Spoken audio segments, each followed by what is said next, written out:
First I thought it was funny, the guy sitting across from me said.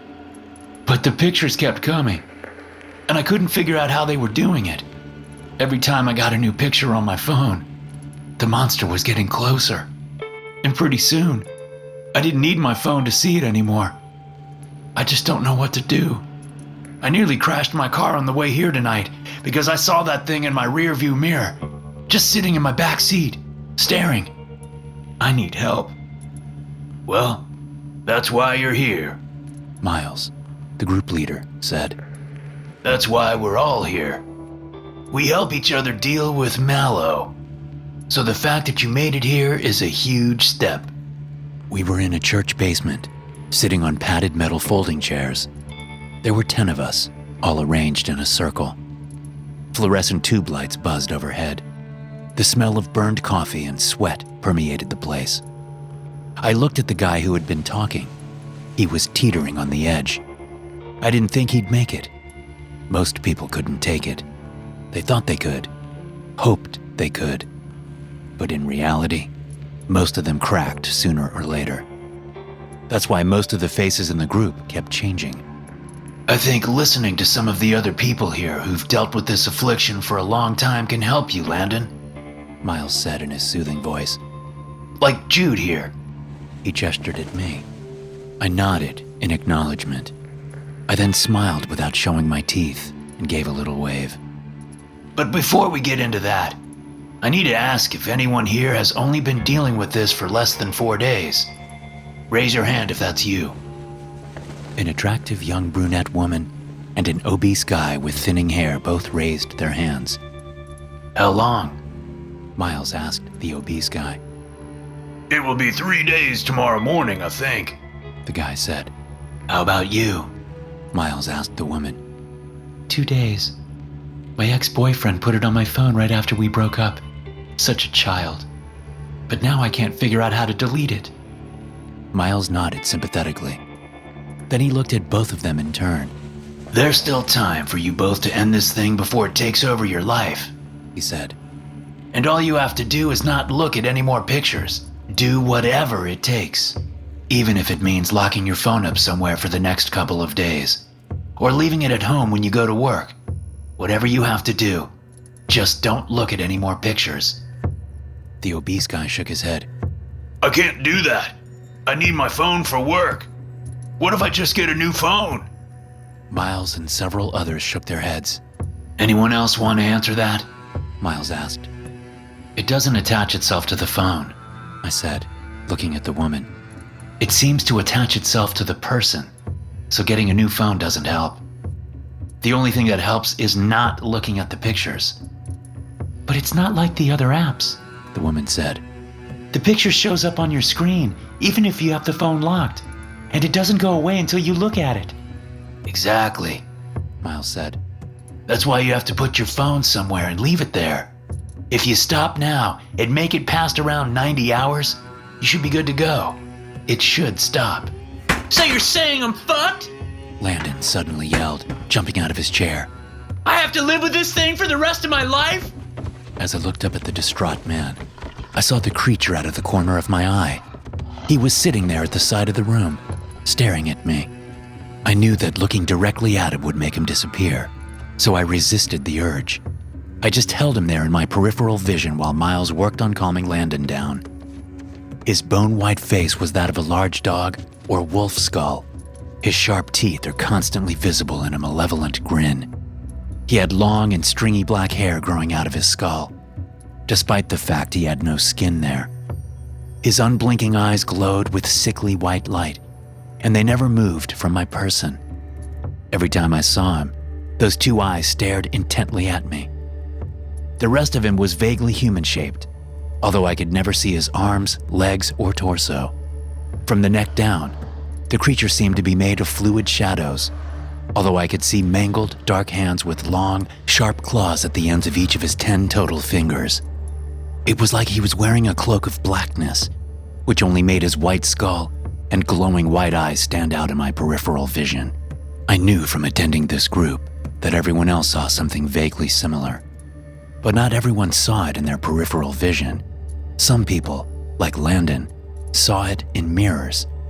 Others saw it straight on, usually standing in the corners of dark rooms or appearing in the shower when they got up to use the restroom at night.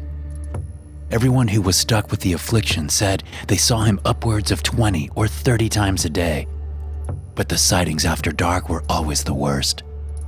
Mine came to me often at night, usually appearing right next to my bed, mere feet from me, but never within my direct line of sight. I couldn't tell you why I thought it was a him. It just seemed to make sense. Other people talked about theirs without gender, saying it instead of him or her. I didn't understand that, but that was how I referred to him when I was talking to other people. I figured people might think me strange if I referred to my creature as a him. And there was another big difference that set my MalO apart from others. Something I never told anyone at the group. My MalO talked to me. He didn't move his mouth, but I heard his words in my head. They sounded like me, but I knew it was him. Somehow, I knew. I'd never come across anyone else who said theirs talked. Miles finally got Landon back in his seat and calmed him down. The rest of the meeting went as usual. I spoke for a few minutes, saying the same thing I usually said to newbies. Really, I was just reiterating what Miles had already told them. Don't look at your phone. Take off work if you need to. Find a distraction. Then I said something for the old hats in the room. Hope, blah, blah, blah. Adapt, yada, yada, yada. Humans are resilient, and all that junk. I've been around long enough to know that those who could handle their terrifying new friend were few and far between. About 75% of people couldn't handle it. Maybe I was jaded, but I thought that those who could take it would find a way no matter what I said. And no amount of advice would keep those who were weak from cracking, eventually. It was as simple as that. As the meeting broke, the young woman slung her purse over one arm and headed toward the hallway. I hurried to catch up with her, but before I could reach her, Miles grabbed my arm. Have you heard from Andrea lately? He asked. No, sorry, I said, extracting my arm from his grip. You haven't? No. I mean, she didn't show up today, he said. And I thought you two were tight. I furrowed my brow. No, we aren't tight. She asked me for some advice a couple weeks back, but that was it. Miles seemed to mull this over. I gotta go, Miles, I said, turning away without waiting for a response. I hustled down the hallway and caught up with the brunette. Hey, I said, holding out my hand. I'm Jude.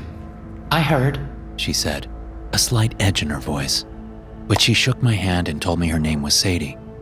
So, if you don't mind my asking, what are you going to do to stop your MalO? I don't know, she said as we started up the stairs. I kind of need my phone.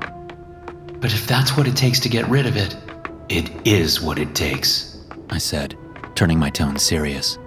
I've seen enough people go through this before to know that it only gets harder if you don't stop it before the 90-hour mark. So you need to have a plan. You still have nearly 2 days to go. We walked out the back entrance to the church and into the rear parking lot. It was late in the afternoon and the sun was approaching the horizon. We passed a display board that simply said, MalO Support Group downstairs. What about you? Sadie asked. You seem fine. Or are you just here to pick up desperate women?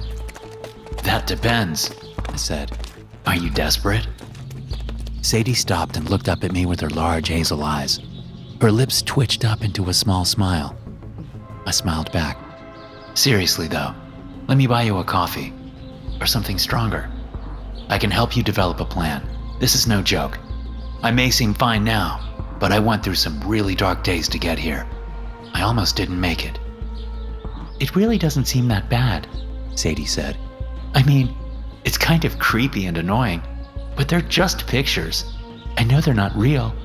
That's exactly how it gets most people, I said. When they're just pictures on your phone, it's easy to shrug it off.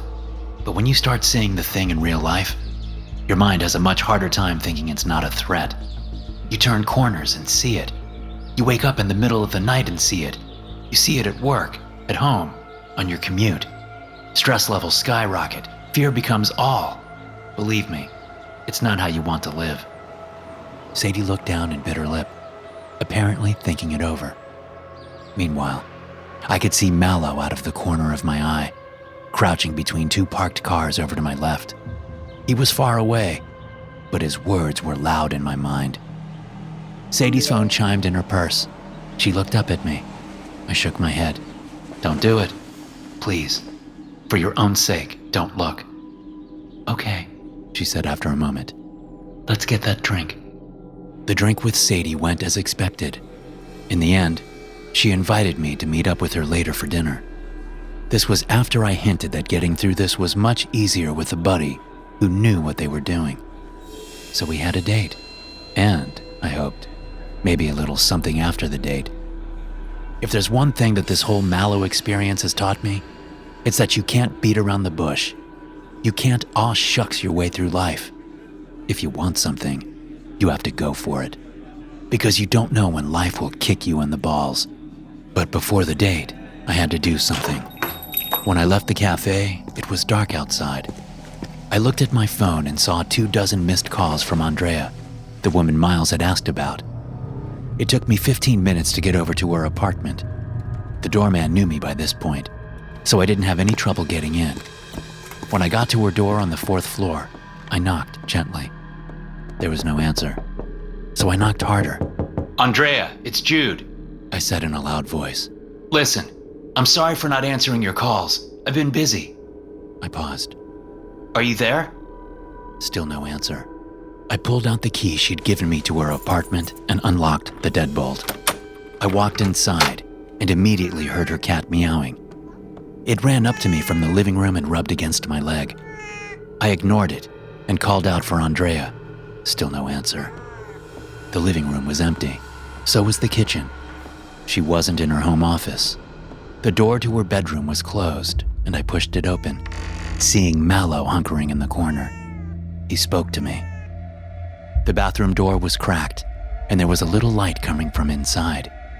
I stepped up to it and listened for a moment.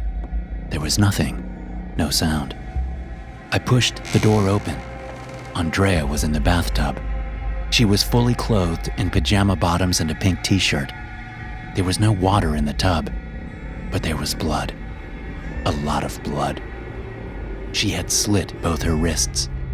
The bloody razor was perched on the edge of the tub.